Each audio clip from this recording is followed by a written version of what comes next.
Clint Eastwood was walking to his car when he heard a sound that stopped him cold. Someone was playing the iconic harmonica melody from The Good, the Bad, and the Ugly on a street corner. But when Clint saw who was playing it and where he was playing it from, what he did next left an entire parking lot in stunned silence. It was November 8th, 2021, a Monday morning in Carmel, California. Clint had just finished his weekly grocery shopping at the Crossroads Shopping Village. At 91 years old, he was still directing films, still living independently, still maintaining the privacy that had defined his life in this coastal town. He pushed his shopping cart toward his truck, his mind on the afternoon's work. He was in post-production on Cry Macho, dealing with editing and sound mixing challenges. The parking lot was moderately busy, maybe 30 cars scattered across the space, people coming and going with their groceries. That's when he heard it. Those three haunting notes that Ennio Morricone had composed 55 years earlier. The notes that had defined the climax of The Good, the Bad, and the Ugly. The notes so iconic they were instantly recognizable to anyone who'd ever seen a Western film. Clint stopped walking. His hand tightened on the shopping cart handle. Someone was playing The Ecstasy of Gold on a harmonica, and they were playing it perfectly. He turned toward the sound, scanning the parking lot. Most shoppers were loading their cars, talking on phones, focused on their own lives. Nobody else seemed to notice the music. But Clint noticed everything. The music came from the far corner of the parking lot near the shopping cart return area. Clint left his cart where it stood and walked toward the sound. What he found made his chest tighten. Sitting in a wheelchair next to a battered shopping cart filled with belongings was a man in his late 60s. He wore a faded Vietnam veteran's cap, a worn military jacket, and boots held together with duct tape. His weathered face showed the hard years of someone who'd spent considerable time outdoors. A cardboard sign leaned against his wheelchair. Homeless veteran, anything helps. God bless. The man was playing with his eyes closed, completely lost in the music. The melody pouring from that small harmonica was absolutely perfect. Every note, every pause, every emotional rise and fall was exactly as Morricone had written it, as Clint had heard it performed in the studio in 1966. Clint stood 15 feet away, just listening. A few other shoppers had stopped too, drawn by the unexpected beauty, but nobody recognized the elderly man in the baseball cap and casual clothes as Clint Eastwood. When the song ended, the veteran opened his eyes. They were clear and intelligent, contradicting the rough exterior. He noticed the small crowd, nodded his thanks, and several people dropped bills into a coffee can on his lap. Clint walked forward slowly, pulling out his wallet, but he wasn't reaching for money yet. He was studying the man's face, something nagging at his memory. "That was beautiful," Clint said, his distinctive voice cutting through the parking lot noise. The veteran looked up, squinting against the morning sun. For a moment, there was no recognition. Then his eyes widened. "Mr. Eastwood?" "You play that song like you lived it," Clint said. "Where'd you learn to play harmonica like that?" The veteran's weathered face broke into a slight smile. "Vietnam. Bought this harmonica in Saigon in 1968. It's the only thing from that war I kept." He held up the instrument, scratched and dented, the chrome plating worn away from decades of playing. "Taught myself using whatever music I could find. Your movie's soundtracks got me through some dark times over there." Clint pulled over an abandoned shopping cart, flipped it upside down, and sat on it. The action was so unexpected that several people stopped to watch. "What's your name?" Clint asked. Robert Jennings. People call me Bobby." "Tell me about Vietnam, Bobby." Bobby told him about being drafted in 1967 at age 19, arriving in Vietnam 3 weeks after his 20th birthday, serving as a helicopter door gunner for 13 months. He spoke matter-of-factly about the things he'd seen, the friends he'd lost, the missions that still haunted his dreams. The harmonica kept me sane," Bobby said. "When things got too loud in my head, I'd play. One of the guys in my unit had a cassette of The Good, the Bad, and the Ugly soundtrack. I must have listened to it 1,000 times, learned every note." "Why this parking lot?" Clint asked. Bobby gestured at his wheelchair. "Diabetes took my left leg 3 years ago. Can't stand for long periods. This corner's been good to me. People here are kind. Security doesn't hassle me as long as I stay in this spot." Where do you sleep? Shelter when there's space, my car when there's not. Bobby pointed to an ancient Honda Civic at the far edge of the lot. That's home most nights. Clint sat on that upturned shopping cart, and something in his expression shifted. The people watching saw it, but they didn't understand what it meant. But Bobby saw it. It was the look of a man making a decision. Bobby, why Ennio's theme? Why that specific song? Bobby looked down at his harmonica, turning it over in his weathered hands.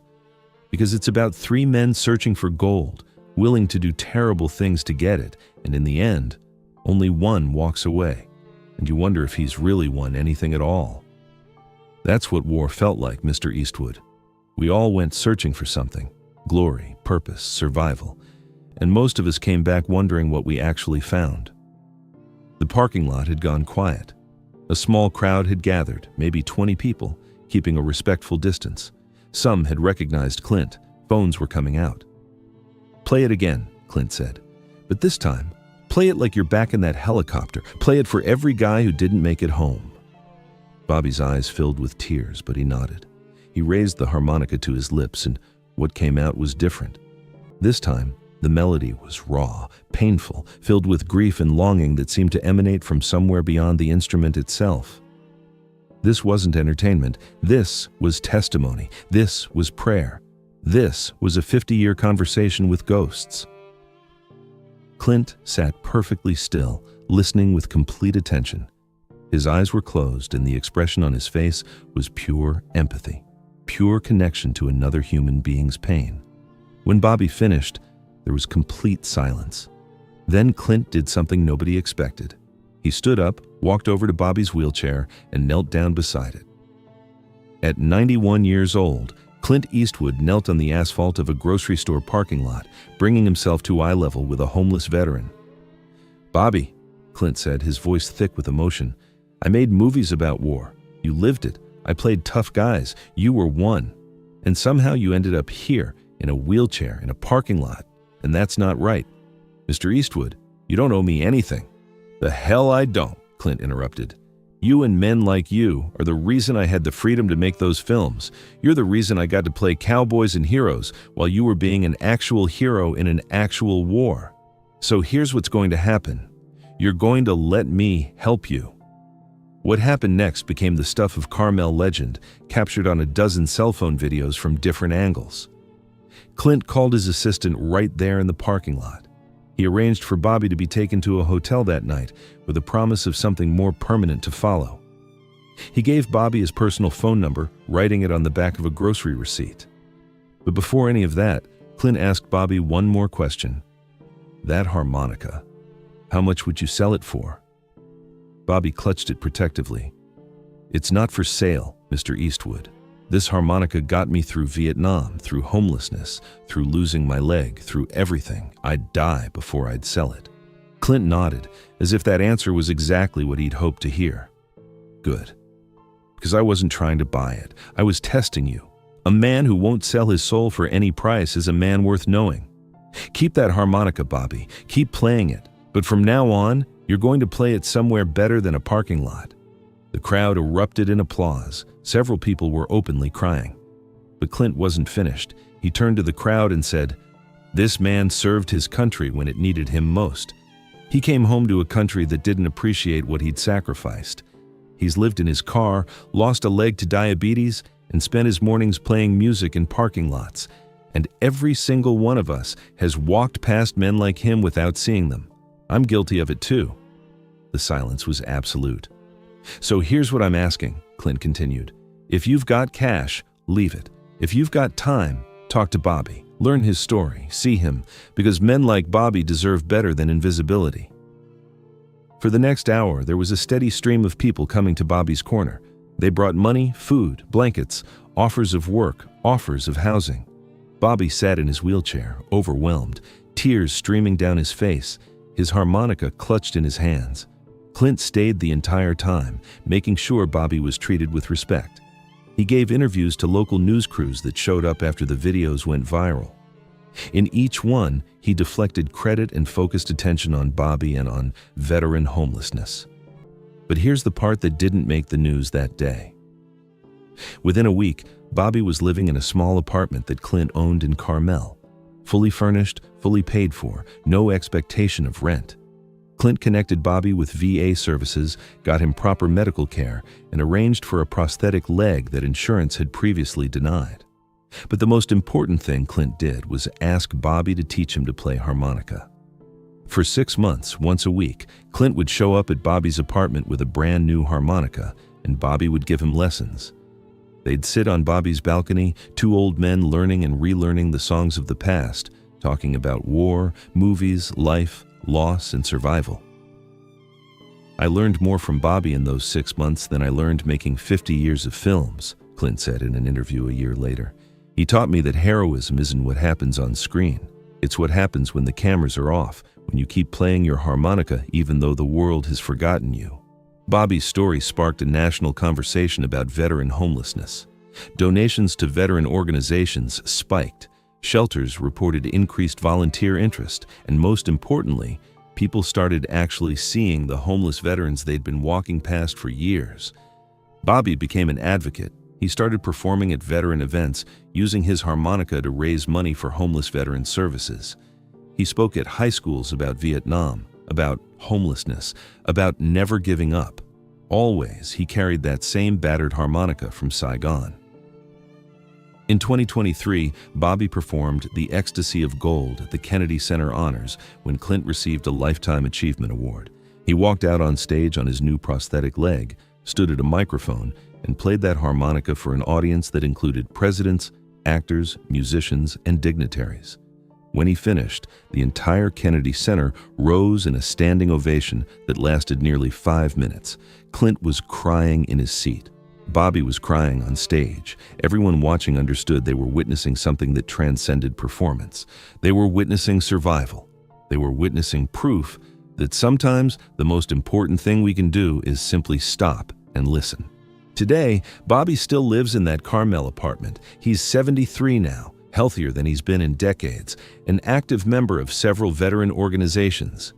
He performs regularly, always ending with The Ecstasy of Gold, always telling the story of the day Clint Eastwood stopped in a parking lot. And Clint keeps a harmonica in his office now, the one Bobby used to teach him. When asked about it, he tells Bobby's story. Every time, without fail. Some stories need to be told until everyone hears them. There's a small plaque now in the parking lot of Crossroads Shopping Village. It reads, "On this spot, November 8th, 2021, music reminded us to stop, to listen, and to see each other. May we never walk past those who need us most." The message is simple but profound. We never know who's in our parking lots, on our street corners, in our blind spots. We never know what battles people have fought or what music they carry in their souls.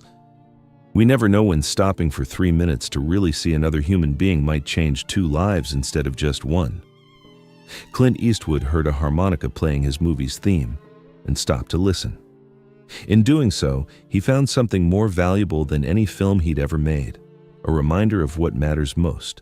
Not the characters we play or the fame we achieve, but the human connections we make when we choose to see each other as we truly are. And Bobby Jennings found something he thought he'd lost in Vietnam. Proof that he still mattered, that his music still had power, that his survival meant something. If this story of unexpected connection and the power of simply stopping to listen moved you, make sure to subscribe and hit that like button. Share this with someone who needs to be reminded that we all have the power to change lives by simply paying attention. Have you ever stopped for someone when everyone else walked past, or has someone stopped for you? Share your story in the comments, and don't forget to ring that notification bell for more incredible true stories about the humanity behind the headlines.